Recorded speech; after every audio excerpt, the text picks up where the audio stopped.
Well, hello, my fellow followers of the macabre, and welcome to another episode of Joe Townsel's Dreadtime Stories. You know, we've all heard it. We've all heard the noises, the strange sounds, late at night, the creaking of the house. They dismiss it as the house settling. Not true. There's something out there causing these disturbing sounds. The scratching at the windowsill, the faint moans off in the distance. Definitely terrifying late at night. But is it more so if we hear these sounds during the day? You be the judge as we delve into tonight's Dreadtime story, things that go bump in the day. There is nothing more alarming to a parent than the cries of their small, helpless child, terrified of the haunting noises during sleepy time. The mommy and daddy in tonight's tale suspect their young daughter's fear is the result of undefined shadows in the darkness, twigs lightly scraping against the glass in the wind, even a squirrel scampering across the rooftop. Or is it something more tangible and sinister? Mommy! Daddy! In the adjacent bedroom, the scared child's father snored in response to her cries. The mother put her own feet on the floor and touched her husband's shoulder. Don't worry, Daddy. Mommy will take care of this one. Daddy turned over, secure in the knowledge he wouldn't have to leave the warmth of the bed. At least, not this time. Mommy walked down the hall to her daughter's room, where the child's cries continued to intensify until she saw her mother flick on the light and enter the room. "What's the matter, sweet girl?" she asked, stroking her daughter's hair. "Did you have a bad dream?" "It wasn't a dream, Mommy. Something's in the closet. I think it's the boogeyman." "Oh, thanks a lot, Uncle Gary, for planting that notion in my daughter's head. Real smart, you asshole." "Honey, there's no such thing. Your uncle and cousins were just teasing you." "No, Mommy, it's for real.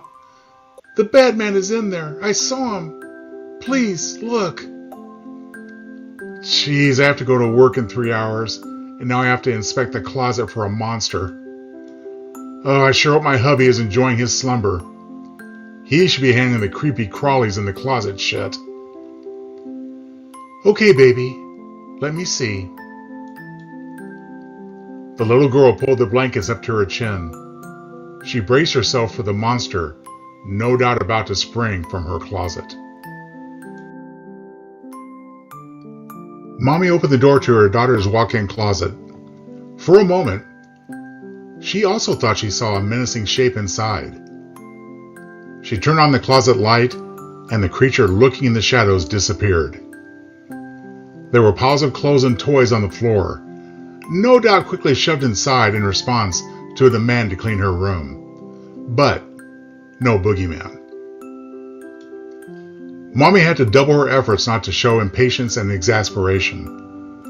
It wasn't her daughter's fault that insensitive man-children put those fears into her head. "Feel better, sweet girl?" The little girl looked baffled and embarrassed. She was certain she heard something going bump, but she would never convince her mommy of that now. Yes, I guess so, the girl said, lying to avoid exhausting Mommy's patience. Thank you, Mommy. I'm sorry I woke you up. The little girl was in no way reassured. As she tried to sleep, she had heard things cracking and creaking, even moaning recently. But this night was the first during which she was so terrified she cried out. Mommy sat on the edge of the bed and hugged her daughter. It's fine, baby. I'm just happy I could show you there was nothing to be afraid of. Mommy couldn't help adding this. I do hope you feel safe now because both Daddy and I need to get some sleep before we go to work, okay? Embarrassed, the little girl nodded. Before, there would have been tears on her delicate little face. Now, of course, there were none. Even so, Mommy gently wiped the invisible, pretend tears away. Daddy appeared in the doorway. He was disheveled, groggy, and not hiding his irritation as effectively as Mommy. He wasn't handling the stress of keeping his family fed as well as his wife, although hard times were taking their toll on them both. Everything okay in here? Daddy asked with a raspy voice. One look at his wife provided the anticipated answer. The boogeyman, again. Daddy didn't miss his wife's scolding tone.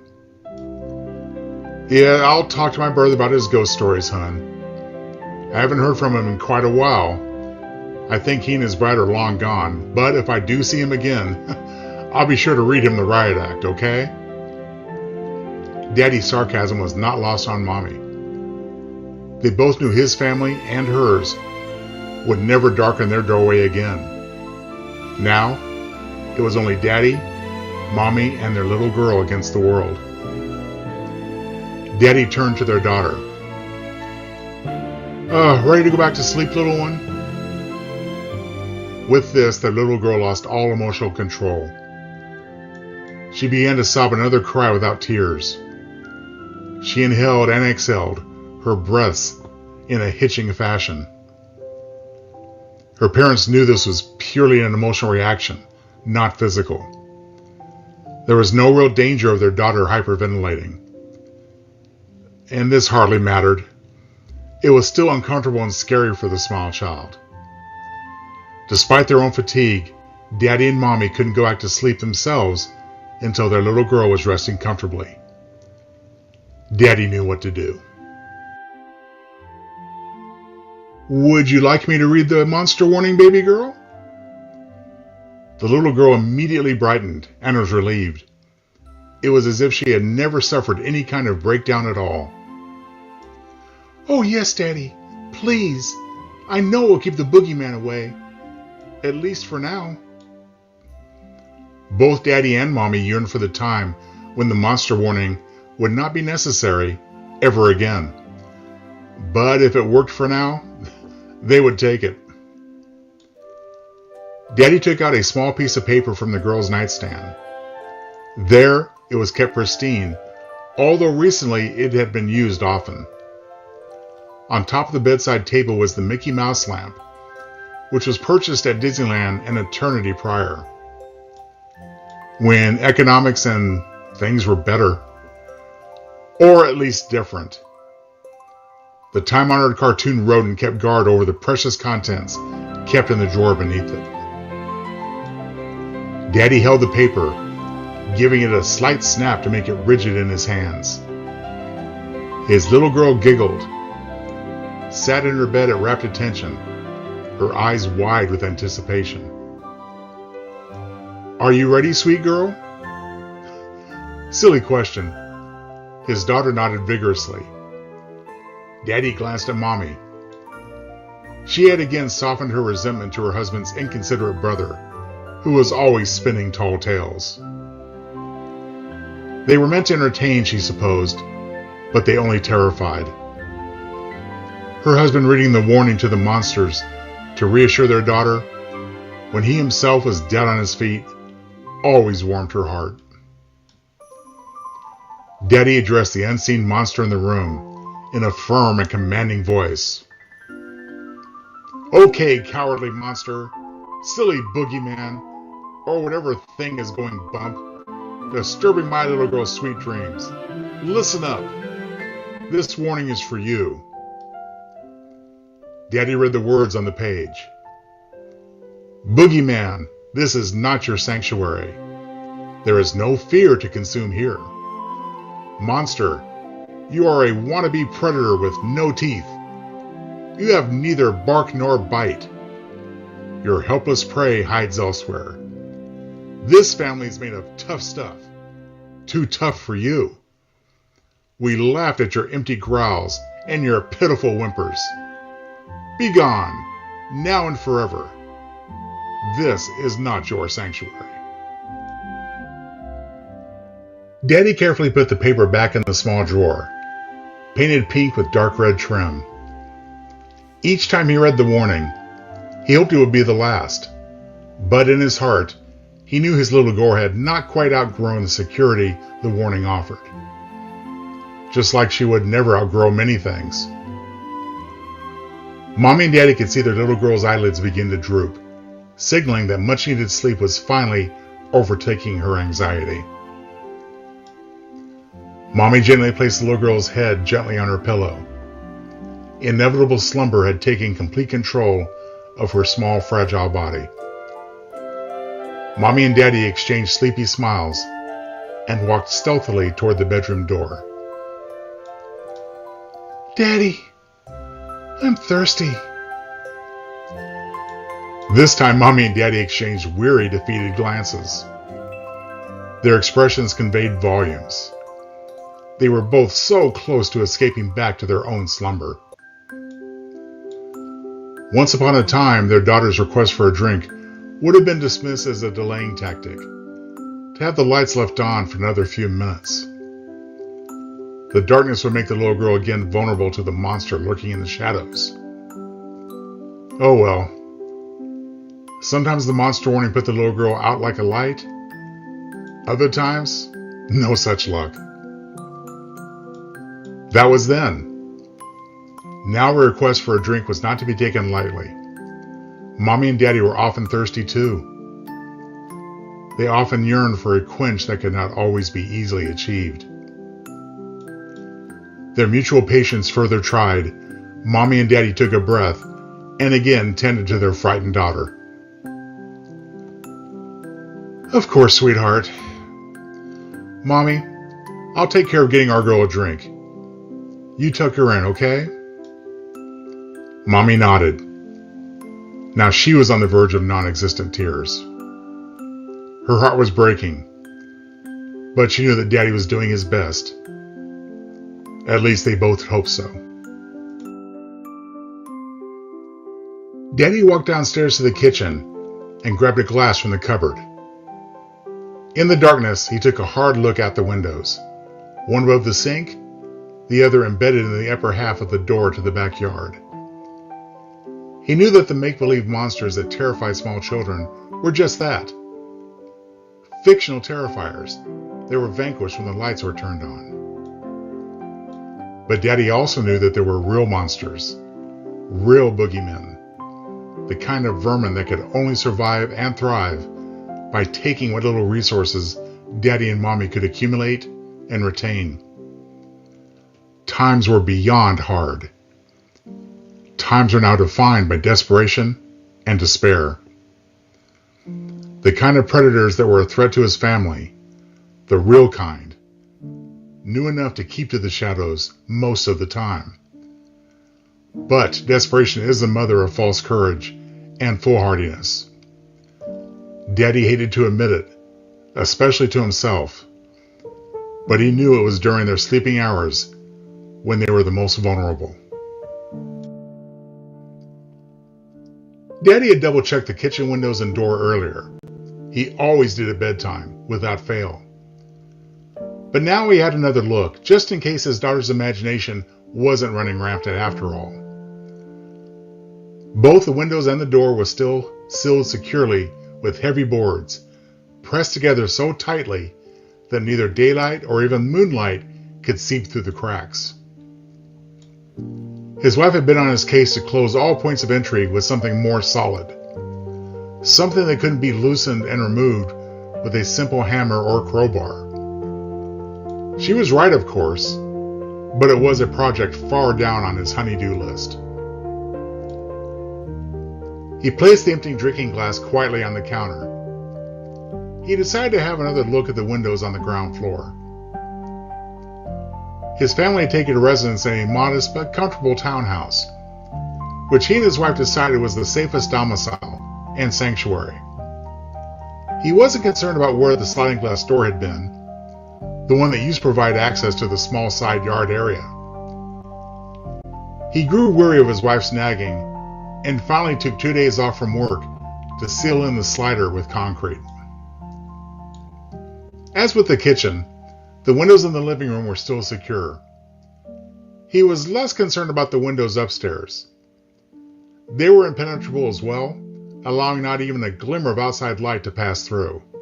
But in addition, he had wrapped the midriff of the house with barbed wire and other security safeguards. His wife didn't need to nag him to do that, or to keep them all maintained. They both viewed it as essential. The result? The family was as snug as 3 bugs in a rug. There was every reason to feel safe and secure, even with an ever-decaying world eager to breach their fortress. Every reason. Except for one inconvenient truth. Their little girl had become increasingly terrified, her fear more intense and paralyzingly frequent. But why? Mommy called from upstairs. "Hon, our little girl is still thirsty," his wife's unspoken but understood coda. "And I'm getting scared shitless, hubby of mine." Daddy could hear the real adult fear in Mommy's voice. She knew that her husband was performing an impromptu inspection of the premises. "Oh yeah, sorry ladies," Daddy said in a forced, cheerful voice. "Just daydreaming. I'll be right up." When Daddy returned to the kitchen, something bright caught his eye. It was a single red rose, placed in an inexpensive vase perched on the unused kitchen dinette set. Mommy got a fresh flower from a nearby shop every day. She took it as a hopeful sign that the attractive florist always seemed to be available to provide a daily rose, despite his wife's unusual working hours. Daddy wasn't wild about the minor extravagance of his wife.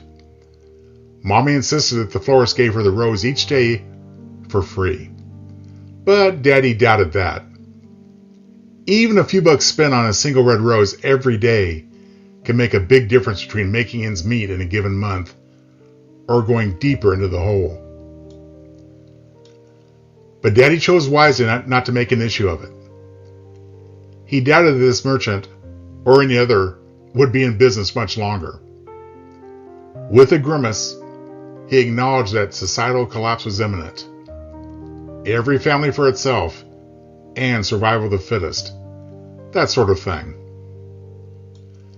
Daddy continued to gaze at the rose for a minute longer, although he knew his wife and daughter anxiously awaited his return upstairs. For just that moment, he stood transfixed, admiring the rose. Never before had it glowed with such brilliance. The intense yet soothing light must have been self-illuminating. There were absolutely no sources of light from the rose's surroundings. On this occasion, and not before or after, would the rose display such simple and hypnotic beauty. And beauty was in very short supply in this ravaged world. Finally, after a moment which lasted an eternity, the spell was broken. After a moment of intense illumination, the rose dimmed to match the darkness of the room.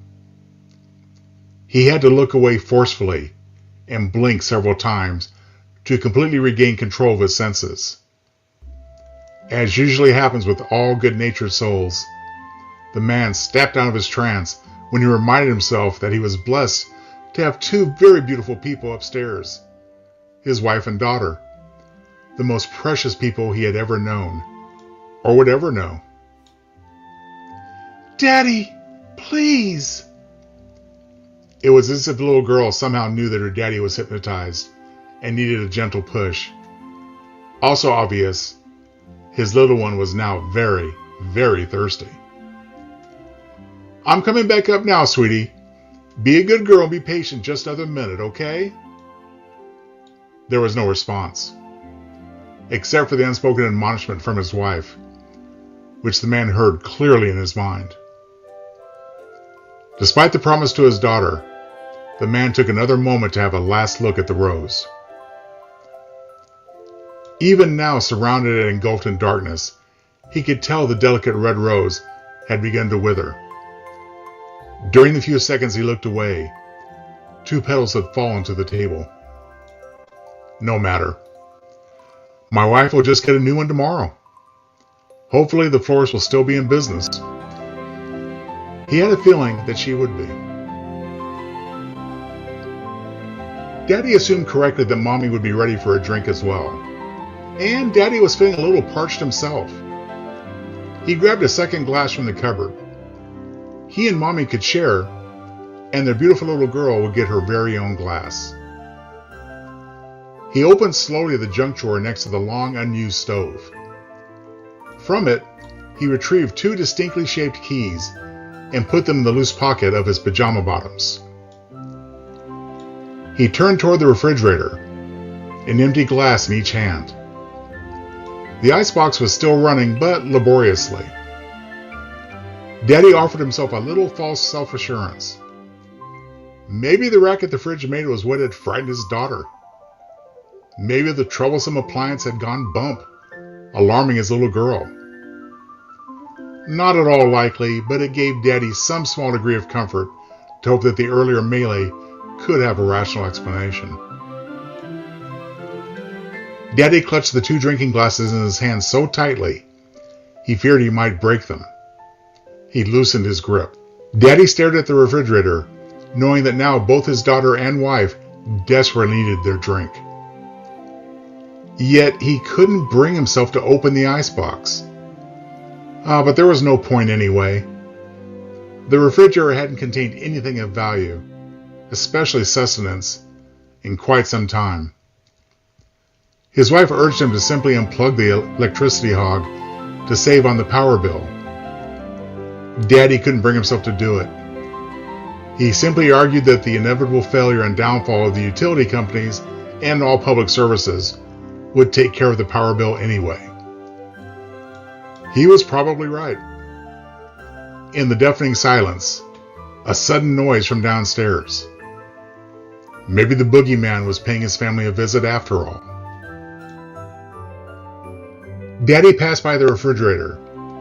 To the right was the door to the basement. Upon Daddy's strict orders, that door was to remain locked at all times. From inside the kitchen, to be opened only by Daddy when necessary. Now, Daddy knew that Mommy sometimes went into the basement to retrieve something from their diminishing supplies, despite his instructions to never enter. But again, he made no issue of it, so long as she always went in and out of the basement as quickly as possible. Most importantly, that the door always be locked up tight, without fail. This was vital, since access from the basement was the least secure entry point into the townhouse. Daddy put both empty glasses between his fingertips with his left hand and grasped the doorknob with his right. He expected, hoped in vain, that the deadbolt would be secure, as well as the lock on the doorknob itself. But the knob turned freely, and the unlocked deadbolt allowed easy opening the door to the basement. The door squeaked slightly as it opened, causing Daddy to jump unexpectedly and inexplicably. He looked at the other side of the door. There were no signs of forced entry. Well, that settled it. His scatterbrained wife was too consumed on getting her daily rose than making sure she relocked the basement door. He hoped they would not have to pay a devastating price for her carelessness. The man was suddenly consumed with rage, wanting nothing more than to knock some sense into his wife. Such dark impulses would never have invaded his psyche before. Fortunately, before they could consume him, the man put those evil thoughts out of his mind. What's done is done. All Daddy could do now was descend the stairs to the basement, more cautiously than usual. Tonight's Dreadtime story, Things That Go Bump in the Day, will continue. Bizarre and bizarre, bizarre and dark, bizarre and dark, dark and bizarre. You ain't leaving with all you brought, hopeless and helpless, chained to a wall. The blade's getting closer, the open grave calls. Why, oh why did I read those words? My damnation's infernal. I thought Joe couldn't steal my soul, but horror springs eternal.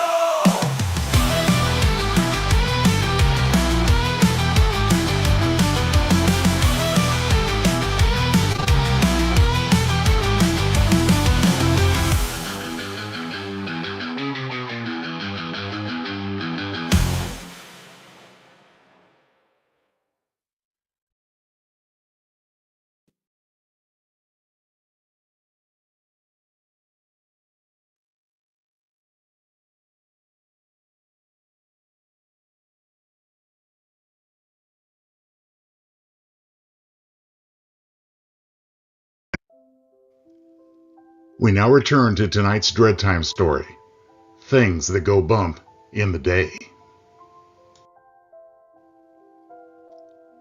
In the early days before the world changed and went to hell in a handbasket, Daddy prepared for the direction the tide was turning. The political leaders who he admired gave him sound advice during their campaigns. Sound advice, although now it seemed to only delay their inevitable downfall and possible ultimate extinction. But Daddy didn't hold these short-sighted elected officials responsible for the world's ills. How could even they have foreseen that a different kind of monster would overwhelm their kind, once dubbed the evolution of humanity? Daddy, Mommy, and their little girl were a breed apart. Had been since the change forced upon them and all others across the globe. The adults, longing for a simpler time and disgusted with the state of the Union now, embraced a new state of being which would guarantee they would survive and eventually thrive once again. And their lucky kids were brought along for the wild ride. Their new society attempted to still embrace the old ways that still worked, while adopting a new beginning, which would build a brave new world. And it worked. Hopes for a brighter future were high, at least for a while. That is, until a new threat emerged, driven only by instinct, who wanted to consume whatever crossed their path. Daddy saw the writing on the wall, and he prepared. And those preparations had sustained them while they awaited a rescue which most likely would just never come. There was no sense in crying over spilt milk, and his girls upstairs were still waiting for their drink. Daddy walked down the stairs into the basement. Daddy held prisoners in the basement. They were kept sedated until needed. There should have been 4, but one was missing. Among the prisoners was a father, not unlike himself in his former existence, but one who had not adequately cared for his family or prepared for their survival. That father had resisted the movement toward evolution. Now that daddy and his family paid the price for his defiance. The man of this household had also captured that family's mother and 2 children. One happy little family, held captive in the basement of their former neighbors. Typically, all 4 prisoners were present and accounted for, drugged, and kept in their usual stupor. Now, only the mother and children are contained. The father was missing. Until then, Daddy had seen no need to shackle them too tightly, unnecessarily restricting his prisoners' movements. Now he would have to rethink that plan. He had always been too good to these people, too humane. His wife warned him that they may all pay the price for such careless minimum security. Well, that day, it seemed, was at hand. He kept the captives alive when he could have just as easily killed them outright. Lousy ingrates. There was only one explanation for the father's escape.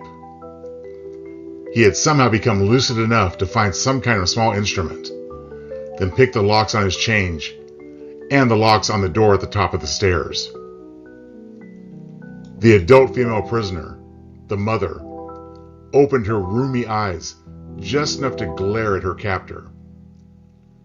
Her voice, unused and silent for years, was raspy but crystal clear.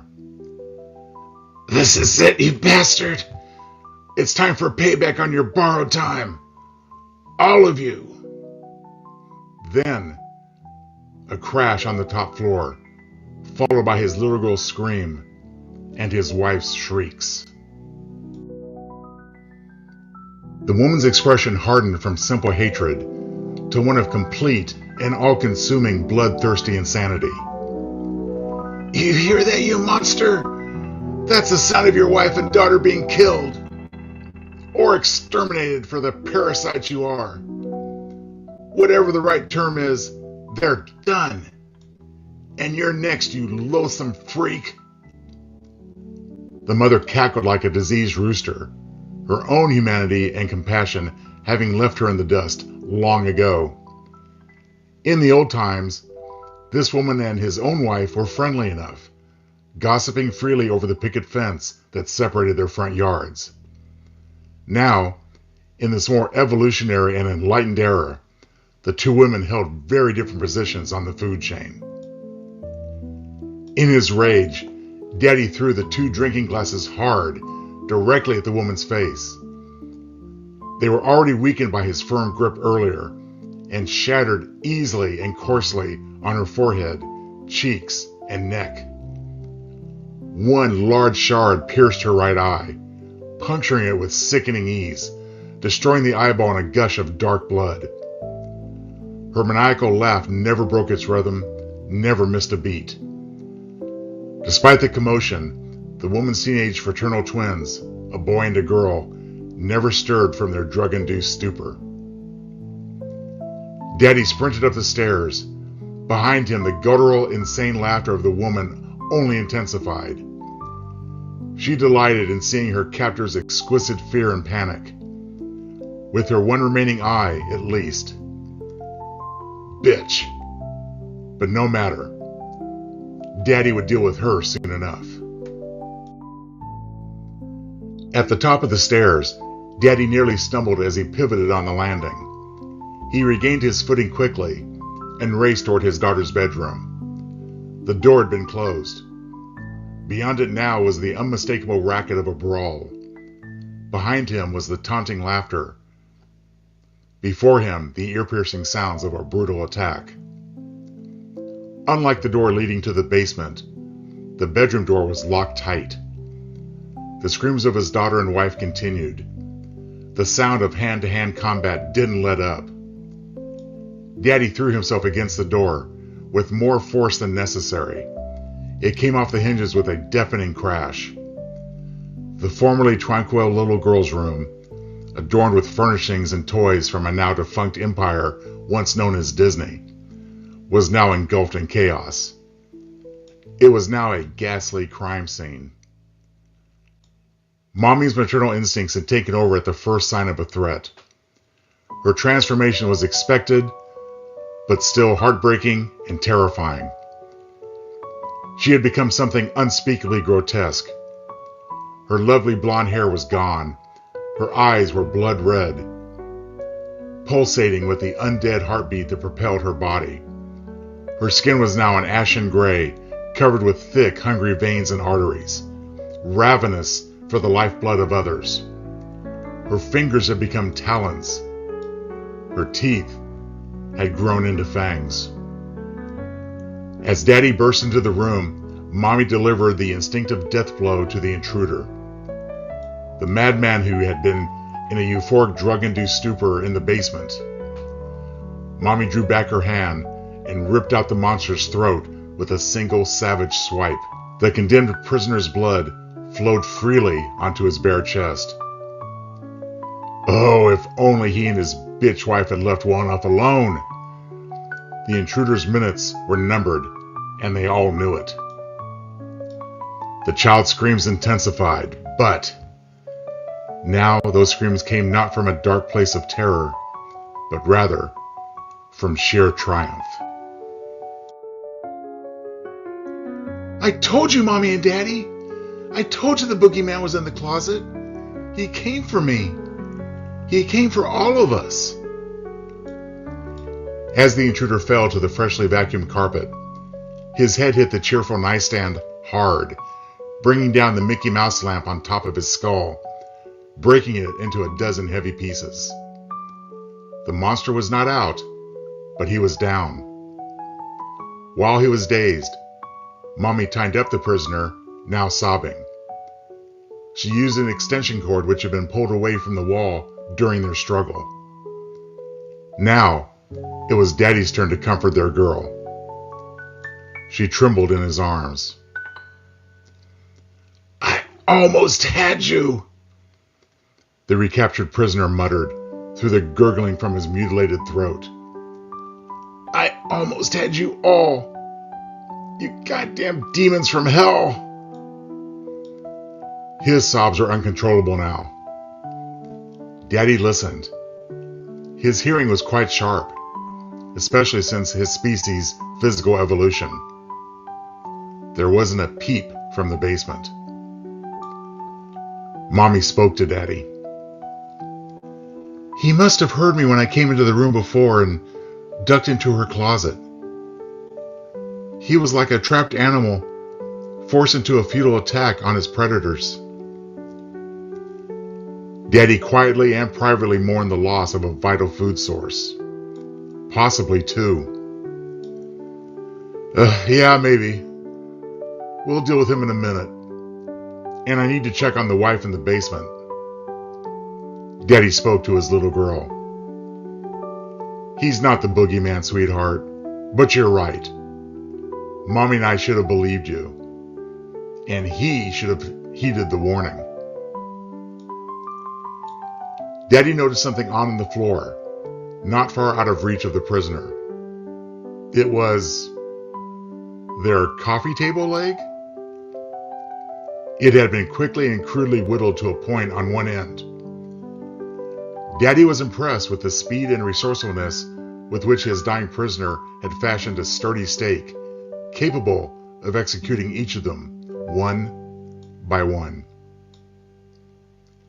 He looked at his prisoner, his prized livestock, bloodied from the brief fight with his wife. One eye was now gone. His scarred face now matched his wife's. The precious crimson liquid flowed freely from the socket, from the multiple lacerations all over his body, and most alarmingly, from his throat. Oh, it looked so delicious. His mouth would be watering if he still produced saliva. Daddy touched Mommy's shoulder as she still struggled to calm down from her fury and resume her human form. What do you think, hun? Daddy asked. It might be time to have a talk with our little girl. I think my monster warning is no longer enough to quell her fears of the unknown. Mommy took a deep breath, completely regaining her calm demeanor. Once again, she was the beautiful woman he married in life, and to whom he continued to devote his eternal existence. Mommy was reluctant, but couldn't deny the wisdom of Daddy's words. I didn't plan to have a facts of afterlife discussion with our daughter in the middle of the day, but I suppose we have little choice now. She's seen the true ugliness of the world. It must be explained to her. Next to their little girl's nightstand was a tin waste can. It depicted Wonder Woman tossing her magic lasso, the extractor of unblemished truth. Yes, it was now time for complete truth within the family. Daddy got the empty wastebasket and placed it next to their dying prisoner. He's bleeding freely. It won't be long for him. Mommy, stay with our girl and collect as much of his blood as you can. I'll be back with every jug, jar, and container I can find. Mommy was alarmed. You're not going down there again. I have no choice. I need to be sure the female isn't lurking about with another stake to pierce our hearts. I suspect that's not what's happening, but better safe than sorry. Without waiting for Mommy's response, Daddy went back downstairs. He could hear the wonderful sound of his wife milking the blood from the man's multiple lacerations. The prisoner's death rattle was music to his ears. Daddy descended into the basement, less cautiously this time. He was certain the woman wasn't loose. His suspicions were confirmed when he saw her lying on the floor. There wasn't much blood. Thank the master for that. When she realized her family's salvation was not at hand, she took the coward's way out and punctured her own throat with a large shard of glass. Her children had not moved 1 inch from their previous positions. They were still out like a light.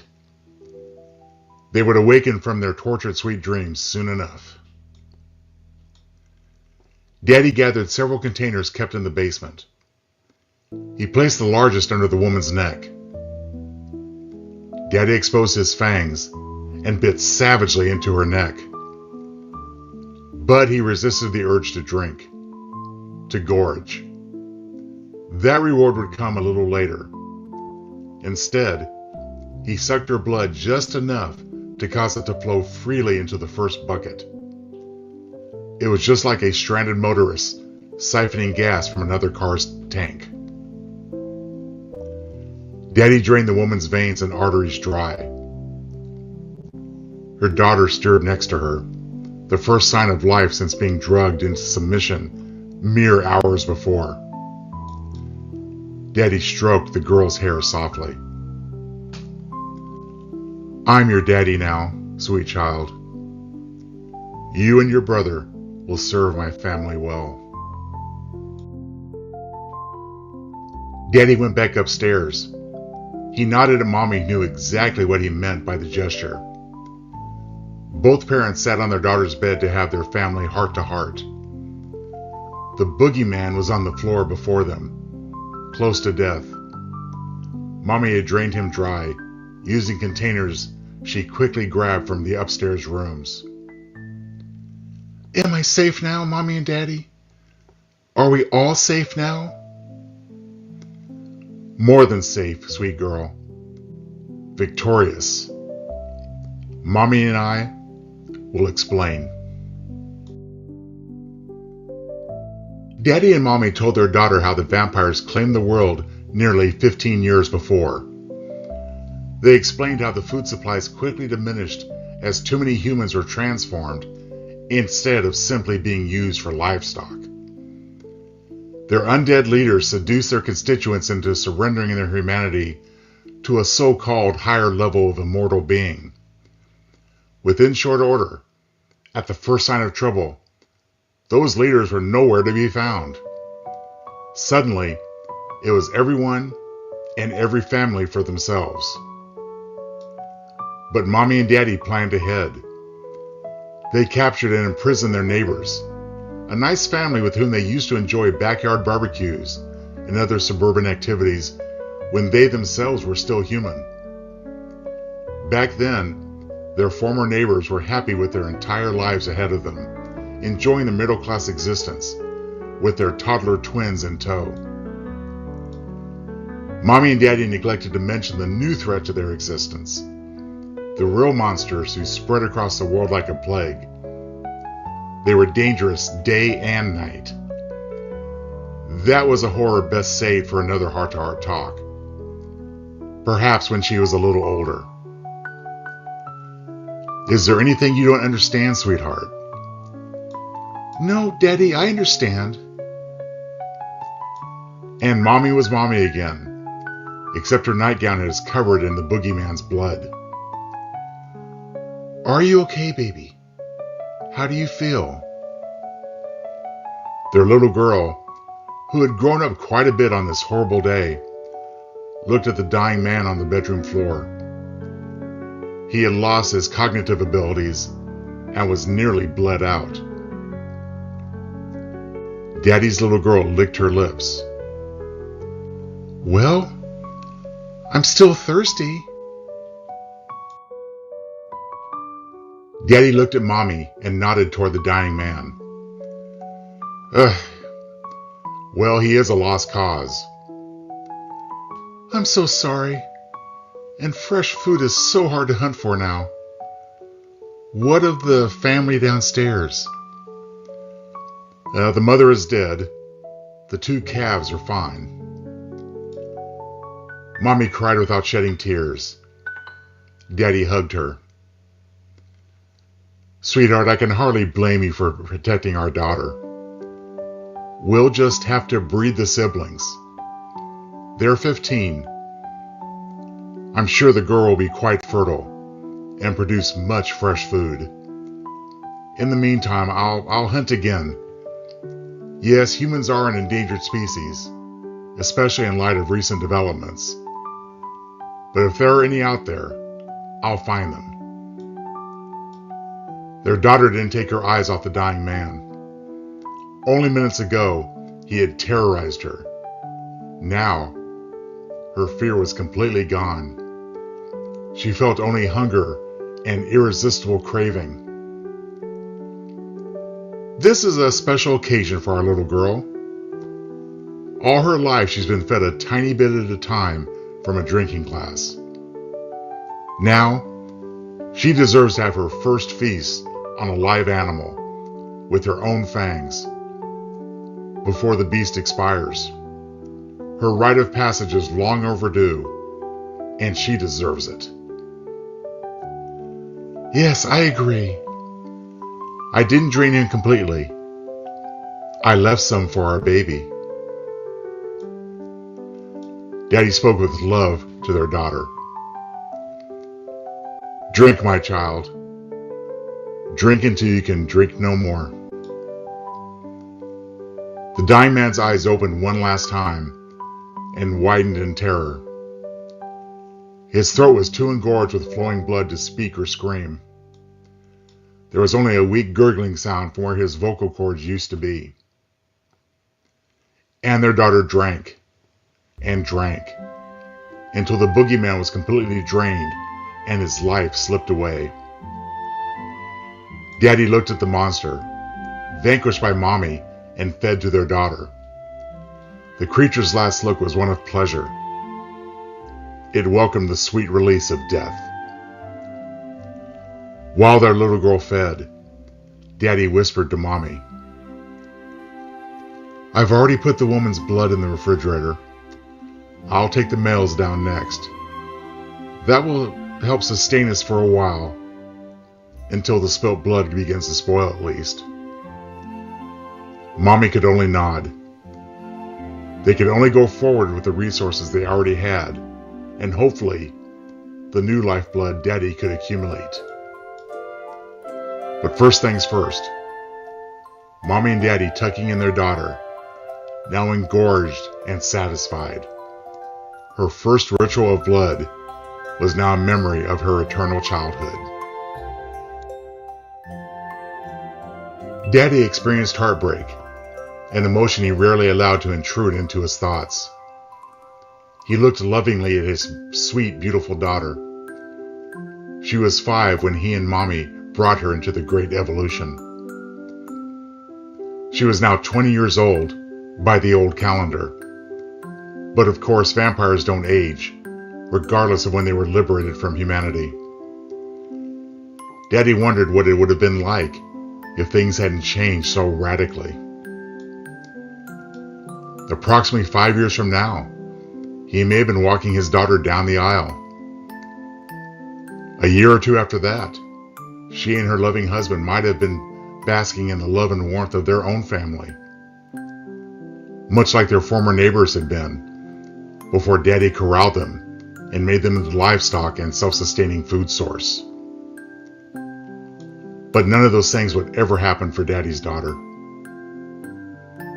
As if reading his thoughts, Daddy's little girl spoke to him. "Daddy?" "Yes, sweetheart." "Will I grow up someday to be big and strong like you and Mommy?" Daddy spoke the truth, but not the whole truth. "You'll be strong." Daddy shed his own non-existent tears. "But you'll always be Daddy's little girl." Unsettling and disquieting sounds are not always figments of the imagination. There are vile, terrifying creatures lurking in the shadows, especially those things that go bump in the day. Like many other dark and bizarre tales, it is a story that is best told at Dreadtime.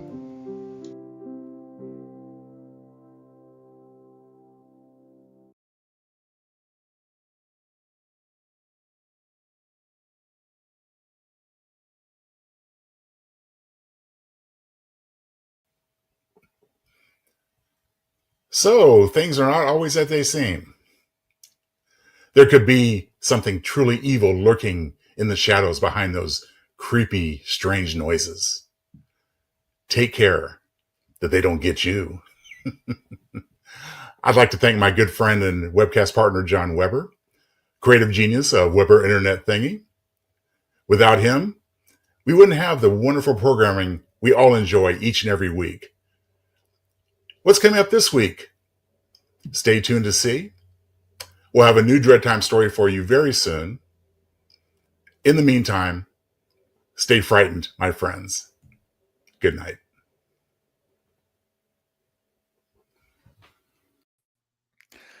Well, there you go. That is this week's Dreadtime Stories. I say this week, I mean, it happens about every month and a half. Why am I not on camera? I am not on camera because I don't need to be on camera. That's not true. All right. Well, let me tell you what's coming up. We have got one of the best gosh darn episodes of Star Trek ever made. It is an episode that people absolutely love. And it is, of course, The Inner Light from Star Trek The Next Generation. That's coming up on Tuesday, 7 p.m. on the Pacific Coast and 10 p.m. on the East Coast. Join me, Joe Townsel, and Eric Kramer. I'm sorry, that came out weird. Join me, comma, Joe Townsel, comma, and our good friend Eric. Yes. Well, I'm very much enjoying what you guys have to say. Joe actually wrote in as well. Thank you so much, everyone, for joining me for another Dreadtime story. I'm so glad you enjoyed it and so grateful for your support. Thanks so much to John for his phenomenal production. Thank you, Joe, for referring to it as phenomenal production, considering my computer and I were fighting like cats and dogs all day. What else can I preview for you? We have got on Thursday,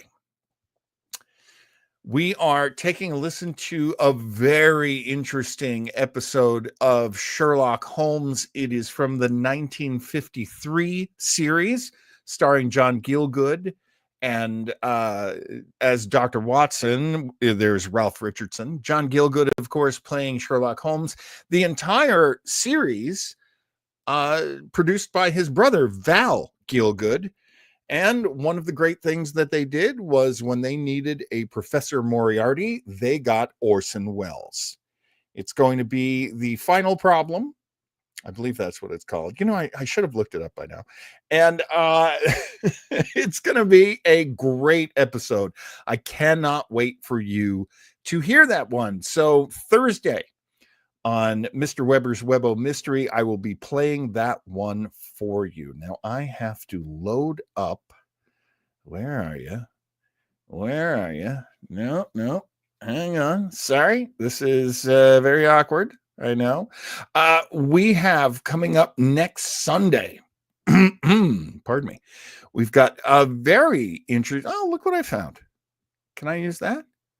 Hey, you know, if you're in the mood, you should head on over to where our good buddy Chris Bach has his books on lulu.com, and he's also on Shopify. Look him up under Chris Bach or Christopher Bach. And this one is so special. This one is from the Tremors universe. Chris, his very good friend, created Tremors, and he gave Chris permission to write his own novel. So you got to check that out. That's going to be so much fun. All right, what was I looking for? You know, I'm sorry that this is the only visual you get. It will become clear why. At some point, I will make it very clear to you. In the meantime, I am doing all kinds of flying by the seat of my pants because it was almost impossible to get this show on tonight. Are you ready for a brand new series from John Weber and Joe Townsel? You are in for a treat, my friend, because the two of us are about to launch a new Sunday series. It will alternate with Retro Rangers. It is one of our retro shows, and it's Radio Rangers. WOM. I am going to be doing old time radio with Joe on some of the Sundays coming up ahead. And, you know, I love radio. I love Joe. So we're going to put that all together and play some great shows for you, have some great trivia, and have a great live show like we have been enjoying on Thursdays. The Thursday show will go on hiatus as it will be replaced with, and I don't know if you're ready for this, but here we go. Thursday nights are going to be the recap and review night for Strange New Worlds. That is debuting very soon on Paramount, the streaming service, and our Retro Trekkers show will turn into a recap and review show of Strange New Worlds for as long as that goes, which is a little more than 10 weeks for our schedule, because we're going to be doing all sorts of, programming around it to help you get into the series if you've never been into it before. And that will be a lot of fun. Your comments. Oh, and Joe feels the same way. He loves radio and he loves me. I love that. And Chris, yes, it's the radio return. Now it's going to be radio shows. If we played music, the copyright hits would absolutely wipe us out. So we will be playing a lot of radio shows that you all have requested. And that'll be super fun. I want to get those requests out there. And who knows, we'll probably do some dedications. Lots of fun stuff for that. Let's see. So I got Joe's commercial. I got Chris's commercial. I got this. All right. Are you ready to see why I've been hiding my face? Hang on. Let me turn some lights on. Oh, my goodness. It's something that... Whoa! Hey, it looks even better now. Hang on for a sec. Okay, here we go. I should tell you, I had an audition this week, and this audition, the role I was going in for, and I can't really tell you much about it because we're always sworn to secrecy on these things, but I had to look at whether or not I was going to be good for the thing I was auditioning for. And there was only one way that was going to work. Because the role, that's very funny, Raphael. Yeah, you're not kidding. I didn't have to sign the NDA, but the NDA is built in. Oh, look at this again. Look at this again. There we go. Okay. Hi, I'm John Weber. And hey, today is my late father's birthday as well as Father's Day. And if you always wondered what my father looked like, ta-da! Never had a beard, my dad. Ta-da! He looked like this. It is... That's right. That's right. Oh, wait a minute. I wanted to, I wanted to have a... There he is. There he is. Yeah, see? There's Joe's beard and my lack of beard all on one wonderful screen for you. Have you really seen my baby face before? Huh, I wasn't sure. Well, thank you very much, Scott. That's very kind of you. I have to say, yeah, when I did the audition, people were like, oh, yeah. Yeah, like you could see them like, huh. Okay, A, I thought you had a much longer face, but B, why do you have a beard when it makes you look old? Well, because it gives me a chin and it hides this. But oh my gosh, this is like I can sleep on an airplane now. I have my own built-in. Oh, that's nice. Anyway, you can tell I'm very self-conscious about it, but you guys are my friends, so I feel very, very good and justified revealing my weaknesses to you. Yes, old shows, that's gonna be a thing. That's precision transporter work, says Raphael.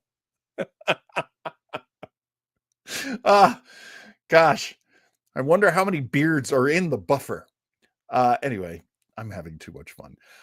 So thank you so much, Joe. What a fantastic story that was. I wish I had worked on it yesterday instead of saying to myself, oh, I'll have plenty of time on Sunday, because so many issues slowed everything down.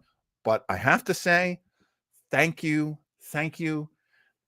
all around. It happened. And thank you for waiting. We were 7 minutes late today, and you know how I hate doing shows late. Okay, let's call it a night. Let's let Dreadtime Stories sink into your psyche as you drift off to sleep tonight and imagine that an adorable baby vampire girl is draining the life from you.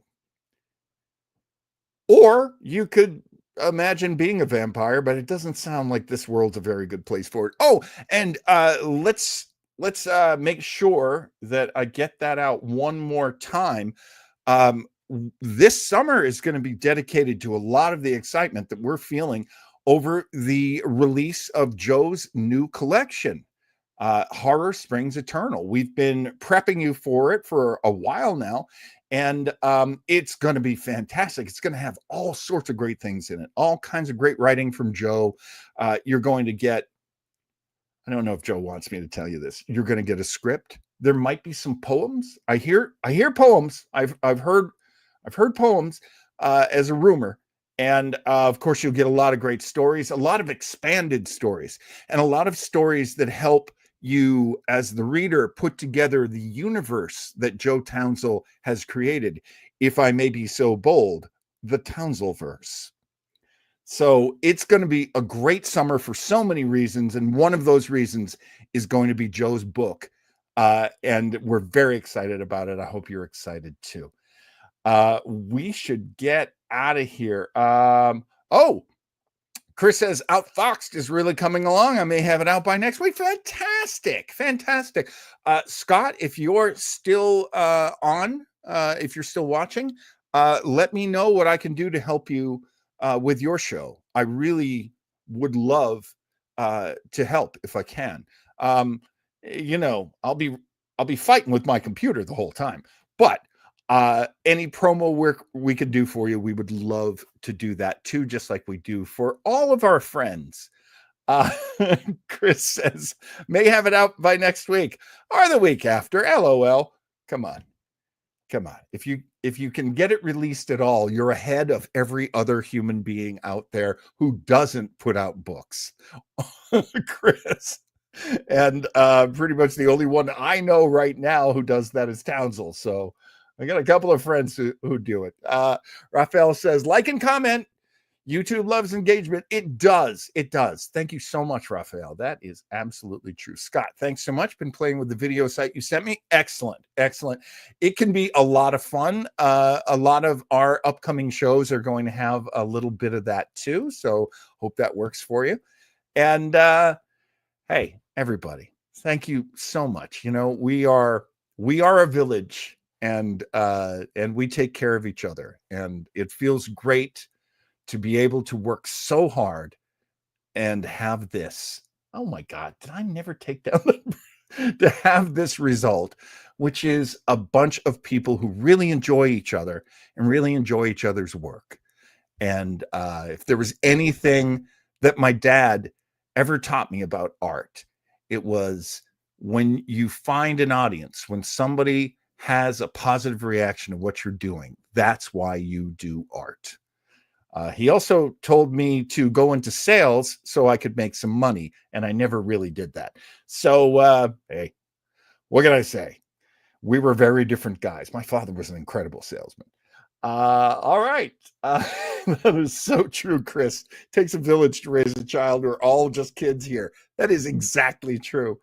I agree, Scott. You are all an inspiration. Great. Oh, fantastic chat. You guys are fantastic. And I'm going to take it out with Raphael saying, thanks, Joe. Excellent story. I don't have any music or anything to go out on, so that'll do it. Much love, my friends. We'll see you. We'll see you Tuesday, hopefully, and hopefully sometime this week, many times. Okay. Say goodbye, John. Goodbye, John.